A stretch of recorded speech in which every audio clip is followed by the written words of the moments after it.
আসসালামু আলাইকুম ওয়া রাহমাতুল্লাহি ওয়া বারাকাতুহু। প্রিয় ভিউয়ার্স, আশা করি সবাই ভালো আছেন।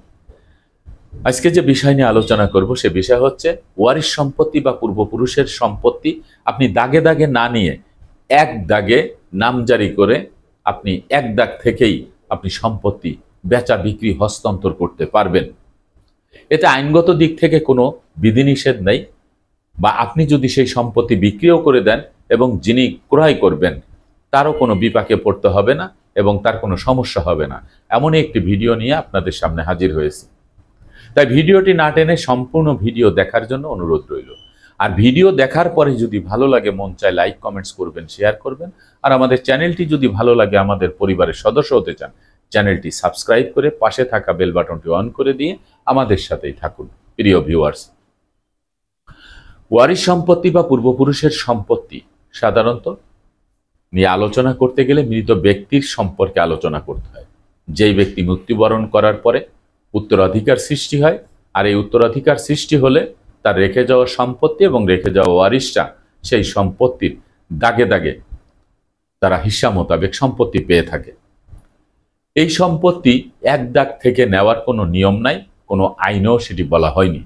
কিন্তু আজকের যে ভিডিও, সেই ভিডিওতে আমি প্রমাণ করে দেব যে আপনি এক দাগ থেকে সম্পত্তি নিয়ে নামজারি করতে পারবেন, আবার এই এক দাগ থেকেই সম্পত্তি বেচা বিক্রি করতে পারবেন।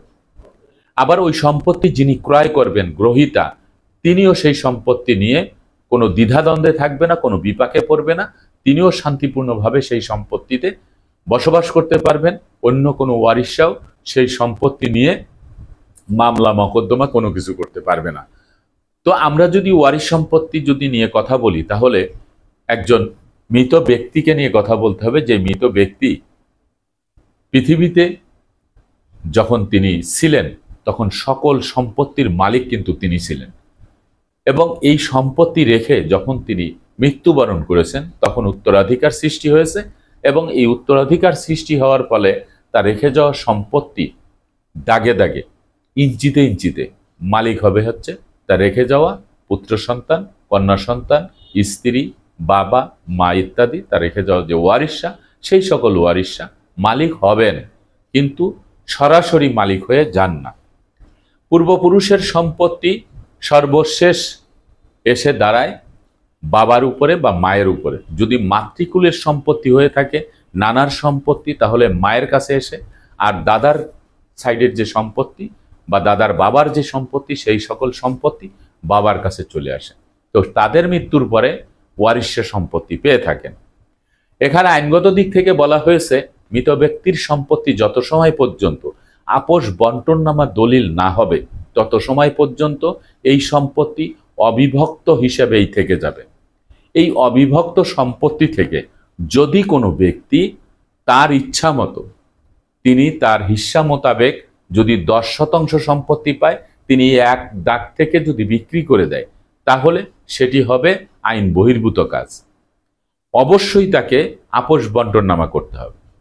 তাহলে আজকের ভিডিওতে যে থাম্বনেইলে আপনারা দেখেছেন যে এক দাগ থেকে আপনি সম্পত্তি বেচা বিক্রি করতে পারবেন, আবার আপনি নামজারিও করতে পারবেন। ইতিপূর্বে যেটা দেখা গেছে যে আমরা মৌখিকভাবে বন্টন করে যার যার মতো করে রেকর্ড খতিয়ানে নাম উঠে তুলে দিয়ে তারপরে নামজারি করে আমরা ভোগ দখলে ছিলাম। এই সম্পত্তি নিয়ে অনেক ঝগড়া বিবাদ হয়েছে। এখনো পর্যন্ত 20 বছর, 30 বছর, 50 বছর আগের সম্পত্তি মৌখিক বন্টন করা হয়েছে, মৌখিকভাবে ভাগ বাটোয়ারা করে খাওয়া হয়েছে। এখন পরবর্তী জেনারেশনের ওয়ারিশরা এসে সেই সম্পত্তি দাবিদার হিসাবে বিজ্ঞ আদালতে মকদ্দমা করেছেন। এরকম অনেকেই আমার কাছে কিন্তু ফোন করে জানিয়েছেন। কিন্তু এই ওয়ারিশ সম্পত্তি আপনি সরকারি যে আইন এবং যে পরিপত্র জারি করা হয়েছে, প্রজ্ঞাপন জারি করা হয়েছে, সেখানে বলা হয়েছে যে আপনি ওয়ারিশ সম্পত্তির যদি অংশ আপনি পেতে চান, তাহলে 2টি পদ্ধতিতে কিন্তু আপনি অংশ পেতে পারেন। একটি হচ্ছে আপনি জমাভাগ না করে আপনি সরাসরি সবাই মিলে একত্রে এই মৃত ব্যক্তির সম্পত্তি ফারায়েজ করে আপনি ওয়ারিশ ক্যাম্প সনদের মাধ্যমে এসি ল্যান্ড অফিসে যদি যৌথভাবে অনলাইনে আবেদন করেন, তাহলে সেই ওয়ারিশ কায়েম সনদ দেখে এসিল্যান্ড অফিস থেকে আপনার সম্পত্তি দাগে দাগে হিস্সা মোতাবেক আপনি কতটুকু সম্পত্তি পাবেন একটি দাগে সেই পরিমাণ সম্পত্তি দিয়ে আপনাদের নামে নামজারি করে দিবে। এটা যৌথ নামজারি, জমাভাগ না করে। তো জমাভাগ না করে আপনি যদি নামজারি করেন তাহলে সম্পত্তি বিক্রি করতে গেলে আপনাকে কিন্তু সেই দাগে দাগে দাগে দাগেই বিক্রি করতে হবে। কারণ প্রত্যেক দাগে আমি 5% 3% 2% যাই আপনি পেয়েছেন সেই সম্পত্তি থেকে দাগে দাগেই বিক্রি করতে হবে। আপনি এক দাগ থেকে বিক্রি করতে পারবেন না, এমনটি কিন্তু পরিপত্রে স্পষ্ট করে কিন্তু বলা হয়েছে। তাহলে আপনি এক দাগে বিক্রি করবেন কিভাবে আর এক দাগে নামজারি করবেন কিভাবে? আমরা কিন্তু সবাই জানি যে ব্যক্তি মারা যায় অর্থাৎ বাবার মৃত্যুর পরে বাবা রেখে যাওয়া সম্পত্তির আমি মালিক হব। আমি মালিক হই নাই, আমি মালিক কখন হব? যখন ওই সম্পত্তিটা আমার নামে চলে আসবে, ভূমি অফিসের রেকর্ড বইতে আমার নাম এন্ট্রি হবে, বাবার সম্পত্তি থেকে আমার নামে সম্পত্তি চলে আসবে, আমার নামে সম্পত্তি ট্রান্সফার করে ভূমি অফিস কর্তৃক একটি খতিয়ান ওপেন করে আমাকে দিয়ে দিবে। রেকর্ড বইতে এন্ট্রি থাকবে যে আমাকে কতটুক সম্পত্তি দিল, সেই খতিয়ানটাই নামজারি খতিয়ান। আর এই নামজারি খতিয়ানটা যখন হয়ে যাবে আইনগত দিক থেকে আইন মেনে, তখনই একজন ব্যক্তি মালিক হয়ে যাবে। তো সেই জিনিসটা যত সময় পর্যন্ত না হবে তত সময় পর্যন্ত কিন্তু এই সম্পত্তি অবিভক্তই থেকে যাবে। আর যদি যৌথভাবে মালিকানা নিতে হয় তাহলে যৌথভাবে অনলাইনে আবেদন করে আপনি যৌথভাবে নামজারি করে মালিকানা নিতে পারেন। তবে সেটি হবে দাগে দাগে, আপনার যেই দাগে যতটুক সম্পত্তি পাবেন ততটুক সম্পত্তির মালিক আপনি হবেন।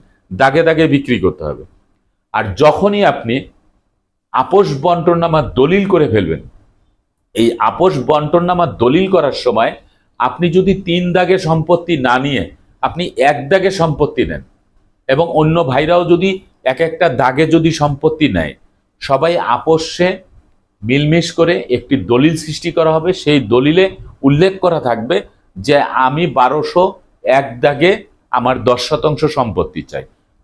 অন্য ওয়ারিশরা যদি সেটা মেনে নিয়ে আপোষ বন্টননামা দলিল করে যদি আপনাকে ওই একটি দাগে আপনাকে 10% সম্পত্তি দিয়ে দেয়, আপনিও সেরকম অন্য ভাইরা যদি অন্য দাগে তার 10% সম্পত্তি নেয়, বোনরা যদি 5% সম্পত্তি নেয়, এভাবে আপোষ করে যদি আপনি একটি দলিল তৈরি করেন, সেই দলিল মূলে আপনি নামজারি যখন করে ফেলবেন তখন ওই একটি দাগেই কিন্তু আপনার 10% সম্পত্তির আপনি ব্যক্তি মালিক হয়ে গেলেন। এই সম্পত্তিতে কিন্তু কখনোই অন্য ওয়ারিশরা ভাগ বসাইতে পারবে না।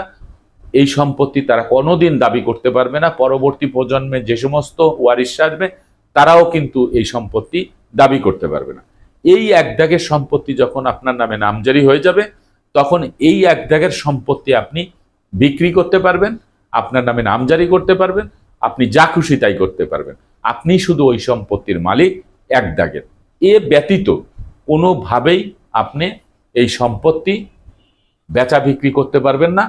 এক দাগ থেকে আপনার দাগে দাগে যেতে হবে। এই বিষয়টি কিন্তু ক্লিয়ার করে দিয়েছেন ভূমি মন্ত্রণালয় কর্তৃক। একটি পরিপত্রের মাধ্যমে বলা হয়েছে জমাভাগ না করে যদি আপনি সম্পত্তি নামজারি করেন আপনার দাগে দাগে আপনার যেতে হবে। আর যদি জমাভাগ করে যদি আপনি মিউটেশন করেন অর্থাৎ নামজারি করেন আপোষ বন্টননামা দলিলের মাধ্যমে, তাহলে অন্যান্য ওয়ারিশরা স্যাক্রিফাইস করে বা আপনাকে ছাড় দিয়ে আপনাকে এক দাগে যে সম্পত্তি দিয়ে দেবে সেই এক দাগের সম্পত্তি আপনি বেচা বিক্রি হস্তান্তর সবকিছু করতে পারবেন। আশা করি আপনারা এই বিষয়টি বুঝতে পেরেছেন। যারাই পর্যন্ত এই প্রশ্নটি করেছিলেন তাদের জন্যই আজকের ভিডিওটি। আজকের মতো ভিডিওটি এখানে শেষ করব। আগামীতে দেখা হবে অন্য কোনো ভিডিও নিয়ে। সে পর্যন্ত সবাই ভালো থাকবেন, সুস্থ থাকবেন আর আমার জন্য দোয়া করবেন। আল্লাহ হাফেজ।